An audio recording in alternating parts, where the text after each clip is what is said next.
Colombo කොටුවේ bus stand එකේ ඔක්කොම කියන්න හොඳ. ඒ වුණාට කවුරුත් මේ අඩුපාඩු ටික කියන්නේ මේ අඩුපාඩු කවුරුත් දකින්නේ. හදිස්සියේ චූපාරක් දාන්න තැනන්නේ. බුලත් කෙල පාරක් ගහන්න විටක් කාලා බුලත් කෙල පාරක් ගහන්න තැනන්නේ. තරමුස්සලා බොකක් දාගන්න පොට් එකක් නැහැ. හරිද? කාලක් බාගයක් ගහලා බෝතලේ විසික් කරගන්න තැනක් නැහැ. හරිද? අයිස් කෑල්ලක් ගංජා ජොයින්ට් පාරක් ගහන්න තැනක් නැහැ. ඒක ගෙනල්ලා හංගලා පොඩි බිස්නස් එකක් කරගන්න පොට් එකක් නැහැ. හරිද? ඔක්කොම මේන් කියලා විවෘත කරලා ග්ලාස් හයි කරලා අරව කරලා මේවා කරලා ඕ ගාලා බලන්න හැංගිලා කිසිම දෙයක් කරගන්න විදිහක් නැහැ. හරිද? එහෙම මේ මුල්ලකට ගෙනියලා ඔය එහෙම නේද? ඔය ඉන්නේ පොඩි ටෝක් පාරක් වැඩක් කරගන්න නැහැ. හරිද? ඉතින් මේ මම නම් දකින්නේ මේක මේ අහිංසක දුප්පත් මිනිස්සයාට වල කැපුවා මේ ආණ්ඩුවේ. මේ ආණ්ඩුවේ වල කැපුවා.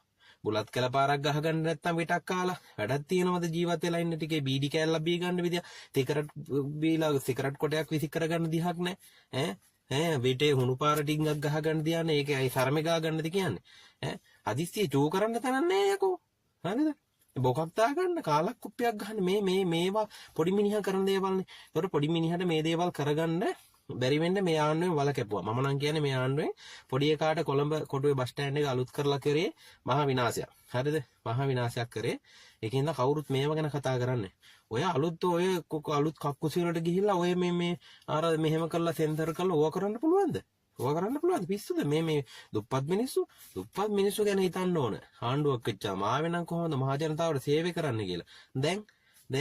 දැන් බස් ස්ටෑන්ඩ් එකක් හදලා ඒක හොයි ගාලා හැමතැනම පේන කිසිම හොර වැඩක් කිසිම වැඩක් කරගන්න විදියක් නැහැ නේ යකෝ පිටක් කාලා කෙල ටිකක් ගහගන්න දියා චූපාරක් දාගන්න ගහක් මොලට ගිහිල්ලා සරමක් කුස්සලා මේවා එකෙක්වත් කතා කරන්න අහිංසක මිනිහා ගැන ඒක හින්දා මම නම් කියන්නේ බොහොම අහිංසක දුප්පත් මිනිහාට කොළඹ බස් ස්ටෑන්ඩ් එක හදලා කරේ අන්තිම අසික්කිත වැඩක් මේ ආණ්ඩුවේ පොඩි මිනිහා ගැන බලනවා කිව්වට කරේ මේකට වාම පාර්ලිමේන්තුවේ කතා කරන්න ඕන විපක්ෂ නායකතුමා හරිද සුජීව සේරසිංහ ඔය නාමල් එහෙම කතා කරන්න ලෑස්ති වෙන්න හරිද දැන් ඉතින් මන්න මේ ඔහොම ටිකක්වත් අරගෙන වරෙව් බංකොලො දේශපාලඥ ගෙරි 70 හරිද සජියා රානීලා නාමලයා හරිද ඔන්න ඔය ඉන්න මේ තිස්සකුටි සුජීව සේරසිංහ අන්න වරෙල්ලා හරිද ඕන් ඔය ටිකවත් අරන් වරෙල්ලා දැන් කියන්න වෙන දෙයක් නැහැනේ වෙන කියන්න කිසිම දෙයක් නැහැ නේ කින්න ඔය ටිකවත් තරම් වරෙල්ලා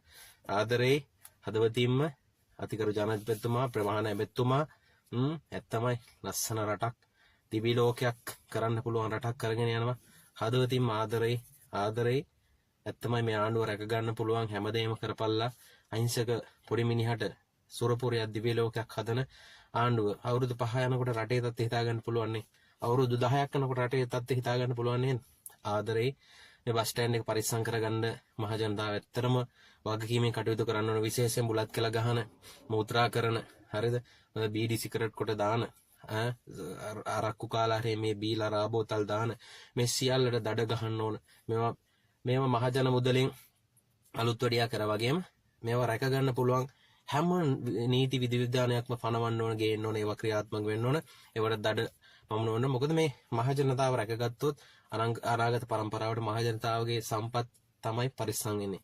ඒක නිසා ආදරේ ජයෙන් ජය වේවා. තවත් ගොඩක් ව්‍යාපෘති රටේ ඉස්සරහට කොටෝ දුම්රිය ස්ථානයේ මේවට ඇත්තනම අතිසාර්ථක වේවා කියලා හදවතින්ම ප්‍රාර්ථනා කරනවා. ලස්සන රටක් අපි බලාපොරොත්තු වුණා. දැන් ගැසට් කරලා හරියටම රජයේ රස්සාවලට ගන්නවා. ඒක ගොඩක් තේරෙනවා. ඉන්ටර්වයුව කරලා නැත්තම් ඉස්සර රස්සාව දීලා මිනිස්සුන්ට පේන්න ගැසට් එක ගහන්නේ නේ. පක්ෂේ තමන්ගේ වැඩ කරපුන්ට රස්සාව දීලා පස්සේ තමයි ගැසට් කරන්නේ. ගැසට් කරනකොට අරුන් මාස දෙක තුනක් පඩිත් අරගෙන ඉවරයි. එහෙම රටක් නෑ දැන්. ආදරේ බස් ස්ටෑන්ඩ් එක ලස්සනයි. ආරක්ෂා කරගන්න හැමෝම එකතු වෙන්න කියලා ප්‍රාර්ථනා කරනවා. ඔන්න ඔය කියපු කරුණු ටිකවත් අරගෙන පොහොට්ටු හරිද? දුරකථන ඔක්කොම ගෑස් සිලින්ඩර් ඇවිල්ලා පොඩක් බලපල්ලා ඕකෙන් හරි ගොඩ යන්න පුළුවන්ද කියලා. හරි? චුට්ට try කරලා බලපල්ලා. බැරි වෙන එකක් නෑ. මොකද තම බත් කන හරක් වගේක් ඉන්නවනේ තොපිත් එක්ක. ඒකද චූට්ටක් පුළුවන් මේ බලපල්ලා. හරි?